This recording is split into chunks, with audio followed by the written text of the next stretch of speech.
వ్యవస్థ మారదు. మనం మార్చడానికి అడుగులు ముందుకు వేస్తేనే ఈ వ్యవస్థ మారుతుంది. మనం చూసేసి ఉన్నట్టు వదిలేసినామనంటే ఈ వ్యవస్థ ఎప్పటికీ ఇలాగనే ఉంటుంది.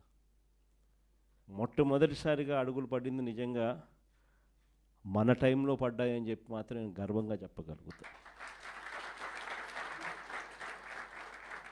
ఎందుకంటే ప్రతి అడుగు కూడా ఫస్ట్ క్లాస్ చదువుతా ఉన్న పిల్లోడి దగ్గర నుంచి కేజీ నుంచి పీజీ దాకా, కేజీ నుంచి ఆ పిల్లాడు గ్రాడ్యుయేషన్ అయ్యేదాకా ఆ పిల్లాడికి ఎలాంటి చదువులు ఉండాలి, ఎలాంటి భావితరంతో తాను పోటీ పడే పరిస్థితి వస్తుంది, ఆ పోటీలో తాను ఎలా నిలబడగలుగుతాడు, ఆ పోటీలో తాను నిలబడమే కాకుండా ఆ పోటీలో తాను విజయం సాధించాలి అని చెప్పి ఆలోచన చేసిన వ్యక్తులము ఒక్క వైఎస్ఆర్సీపీ ప్రభుత్వంలో మన హయాంలో మాత్రమే జరిగింది.